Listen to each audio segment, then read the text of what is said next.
On your left is the original design of the vessel. On your right is the vessel prior to its sinking with the modification done on the vessel. Ito po yung actual photos, Mr. Chair. This is from the body-worn camera. Kinakampihan mo yung mga kalokohan ng mga tauhan mo dyan sa Marina. And I don't blame you kasi kasama ka sa gumagawa ng hindi tama. Sinabi na nga ng Philippine Coast Guard, yung paglalagay ng additional space for additional passengers, wala dapat yun. The ill-fated vessel MV3 Kirsten 3 of Allison Shipping Corporations was acquired in 2010. It is Philippine registry, but it was constructed originally in Japan in 1995. You're right, it's 31 years old. It has a gross tonnage of 621 tons, net tonnage of 412 tons. It's a Ro-Ro passenger vessel. According to its paper, it has a maximum capacity of 352 passengers. As per our investigation, number of passengers in the manifest was only 332. Full complement was 27. The vessel was called MV Carmelia or Camellia 2 in Japan with only 150 passenger. Next, please. As shown in the picture, Mr. Chair, on your left is the original design of the vessel. On your right is the vessel prior to its sinking with the modification done on the vessel. As you can see, Mr. Chair, the bridge, which is the highest part of the vessel, originally it is for the use of the crew, but it was converted to carry passenger. The second deck, which is above the main deck or the rolling cargo hold, was also converted to carry more passenger. That's why from 150 in Japan, its original registration, it was reclassified and registered to have 352 maximum passenger capacity. Next, please. Sir, Mr. Chair, this was the configuration, the storage plan of the vessel prior to the ill-fated, to the incident po. The time recorded during our investigation was around 1:15 a.m. on January 26, 2026. That's the time the vessel sank. It sank en route to Hulo Port in Hulo Sulu. It sank in the vicinity of Balok-Balok Island, Haji Atamad, Basilan Island. It has rolling cargoes as shown. 6 10-wheeler trucks carrying approximately 5,700 sacks of 25 kilograms each. So around 142 tons. It has 2 6-wheeler wing vans. It has 1 sedan, a car, and 13 motorcycles. The illustration is a representation of how it should have been, it was loaded, Mr. Chair, according to the witness po, Mr. Chair. Next, please. This is the vessel's route. Excuse me, Commodore. So, sa investigation ninyo, overloaded talaga. Tapos, sobra-sobra yung karga ng mga truck. Bakit hindi na plug down ng ano yon, ng Philippine Coast Guard na nag-inspect? Mr. Chair, as far as the inspection of the passenger, yes, we do agree we were not able to account each and every passenger, including those not in the manifest. Because, Mr. Chair, as per as our pre-departure inspection, it's a cursory inspection.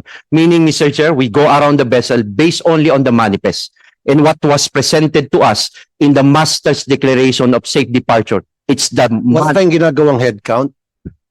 In this case, sir, none was done, Mr. Chair. I would... Okay. Yes. Kasi alam ko meron yung kiniklik, umiikot yung inspector, binibilang, head count, physical. We have... Kung maasa ka lang sa manifest, kung nagsinungaling yung Tama po yun. sumulat sa manifest. Yeah, tama. So, dapat yung inspector ninyo, parusahan, kasuhan yung nag-inspect. Yes, sir. I want criminal case filed against this person. Yes, Before you continue, bago ko makalimutan, nabanggit nyo po na nagsagawa ng modification ang Allison dun sa MV Trish Kirsten.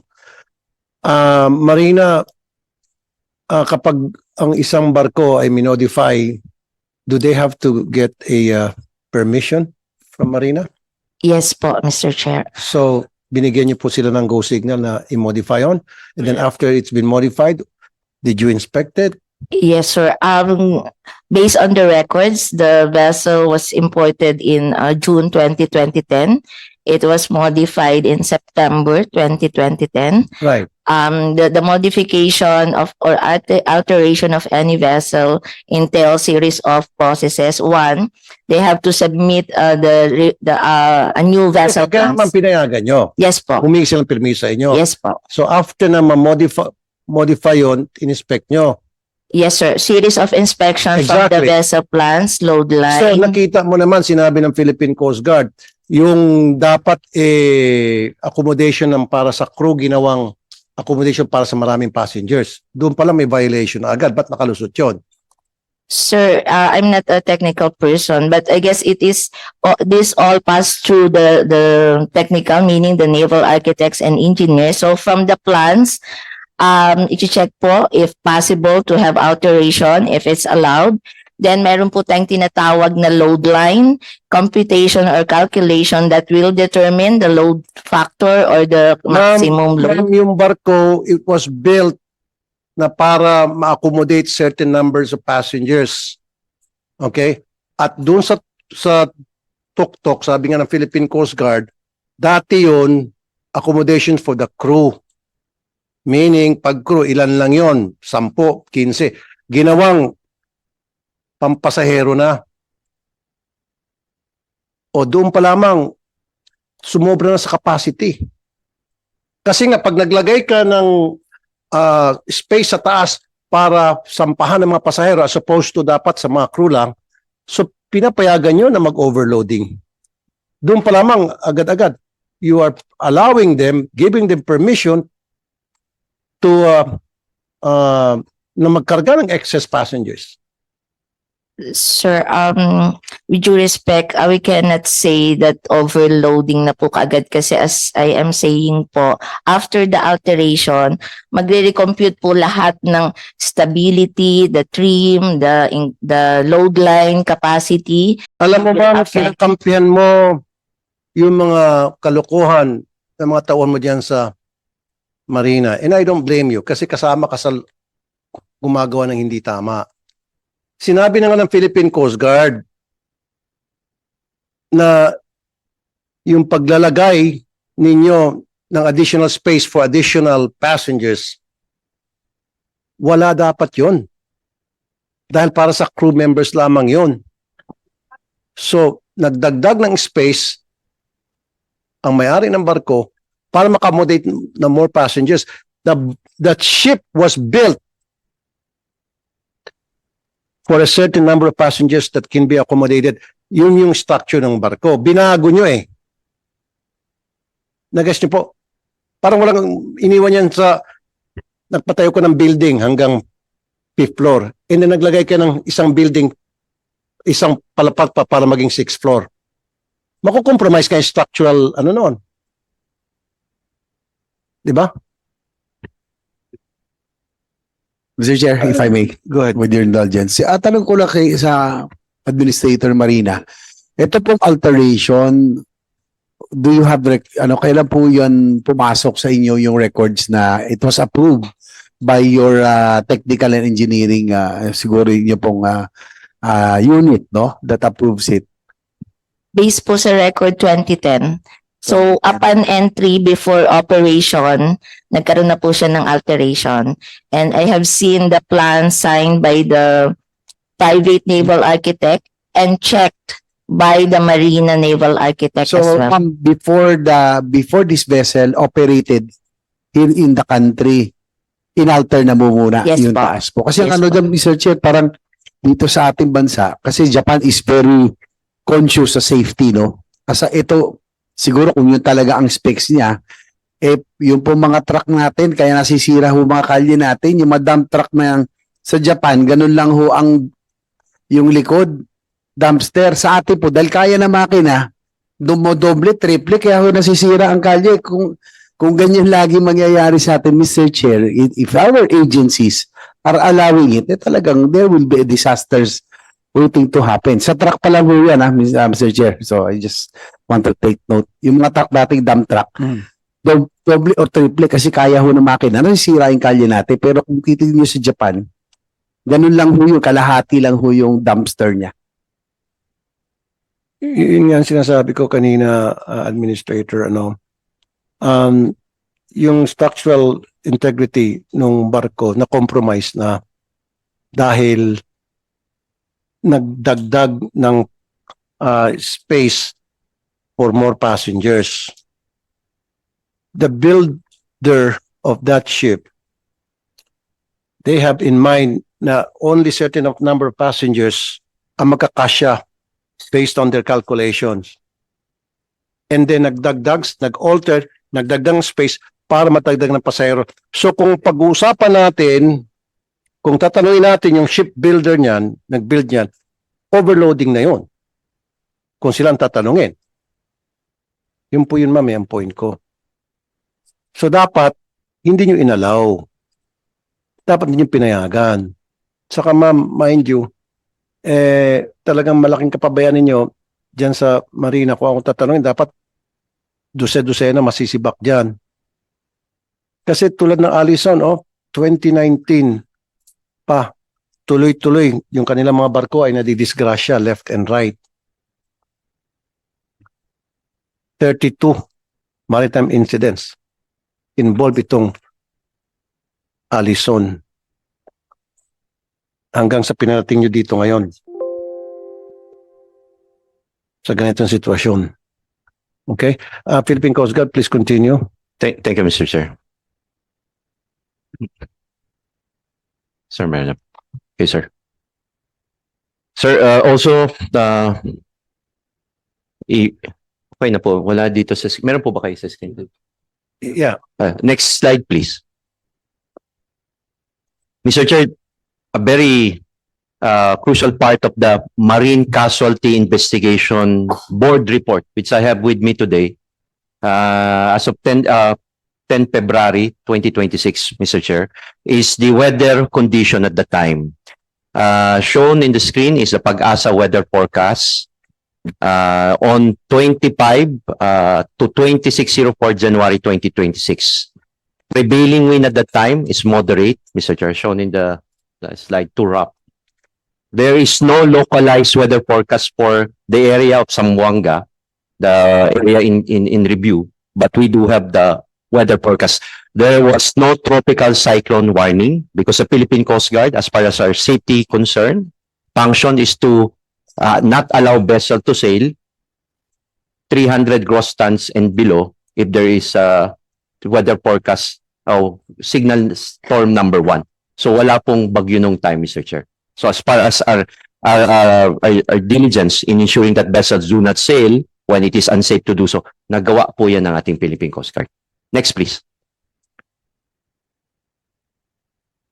Mr. Chair, just shown in the screen are the regulations that the Philippine Coast Guard implements as far as safety is concerned. Yung una po is pre-departure inspection, PDI. That is the last inspection done before the vessel departs. After the PDI of our personnel, the vessel is supposed to depart, close its door, and no more cargo or passengers to go in. Second is the vessel safety enforcement inspection. This is done regularly by our Coast Guard personnel to ensure that those not covered in the PDI, because this is cursory, Mr. Chair, meaning po, mabilisan po ito. By regulations, we're given 2 hours, but by practice, sometimes less than 10 to 15 minutes. Imagine the size of the vessel. We have 3 or sometimes less personnel that does the PDI, and the vessel is duty bound to depart. So ito po itong ginagawa namin to supplement the PDI.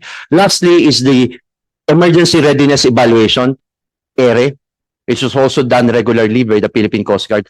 And of course, on top of this, Mr. Chair, we have sea marshals, and I hope the passengers will testify, survivors for the passenger later on, to the heroism done by our sea marshals who directed the crew to wear their life jacket to proceed to the starboard side of the vessel to prevent further listing to the port, and were on the water when the rescue incident was ongoing. One of those was with me, and yesterday I was able to talk to him.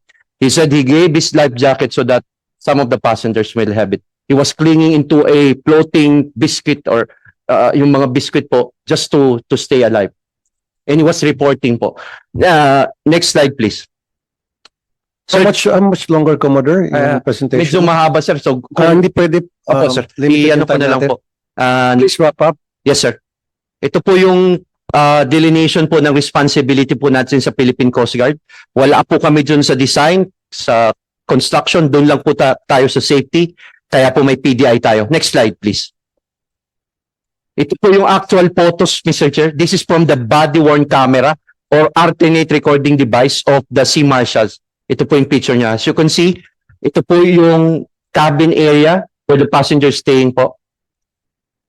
Yan ba yung MB Tricia? Yes, sir. This is the actual vessel po. Okay. This is the actual photo of the body-worn camera or alternate recording device, yung cellphone po ng ating Sea Marshal. Next slide, please. Mr. Chair, ito po yung actual na barko na MV Krisha Kirsten 3 before departure. Yung pong naka-uniform ng BDA, yan po yung Coast Guard na PDI po, nag-pre-departure inspection. Ito po yung mismong truck na nandun nung lumubog po siya.